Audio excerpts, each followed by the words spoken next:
নাজিৰাত উদ্ধাৰ 15 ফুট দৈৰ্ঘ্যৰ এডাল প্ৰকাণ্ড অজগৰ। প্ৰকাণ্ড সাপডাল দেখি হতবাক হৈ পৰে স্থানীয় ৰাইজ।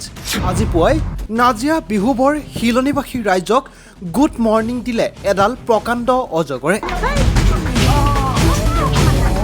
সাপডাল উদ্ধাৰ কৰি বিহুবৰ খণ্ড বন বিষয়াৰ কাৰ্যালয়ে গেলেকী সংৰক্ষিত বনাঞ্চলত মুকলি কৰি দিয়ে। নাজিৰাৰ বিহুবৰত এডাল প্ৰকাণ্ড অজগৰ উদ্ধাৰ। নাজিৰা মহকুমাৰ বিহুবৰ আৰক্ষী থানাৰ অন্তৰ্গত বিহুবৰ শিলনিত আজি পুৱা এডাল প্ৰকাণ্ড অজগৰ উদ্ধাৰ কৰা হয়। প্ৰায় 15 ফুট দৈৰ্ঘ্যৰ অজগৰ সাপ উদ্ধাৰ কৰে বিহুবৰ খণ্ড বন বিষয়াৰ কাৰ্যালয়ে। বিহুবৰ শিলনিৰ এটা কাছাৰ মেচিনত অজগৰডাল প্ৰত্যক্ষ কৰি স্থানীয় লোকে বিহুবৰ খণ্ড বন বিষয়াৰ কাৰ্যালয়ত খবৰ দিয়াৰ পাছতেই বন বিভাগৰ লোক উপস্থিত হৈ অজগৰডাল উদ্ধাৰ কৰিবলৈ সক্ষম হয়।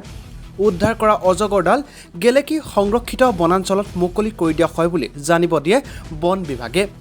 আমাৰ বিহুবৰ খণ্ড বিভাগলৈ এটা ফোন আহে জাক্ৰিয়া নাদিয়া বুলি কেঁচাৰৰ পৰা। তেওঁলোকে খবৰ দিয়ে যে আমাৰ ইয়াত এটা অজগৰ ওলাইছে, আপোনালোকে আহি এটা উদ্ধাৰ কৰিব লাগে। আমি খবৰটো পোৱাৰ লগে লগে আমি তালৈ গৈ অজগৰটো আমি উদ্ধাৰ কৰোঁ। ঠাইডোখৰ নামটো কি? আমাৰ বিহুবৰ সেইডোখৰ বিহুবৰ শিলনি বুলি কৰে জেগাডোখৰ। আমি তাতে গৈ অজগৰটো উদ্ধাৰ কৰি আনিলোঁ।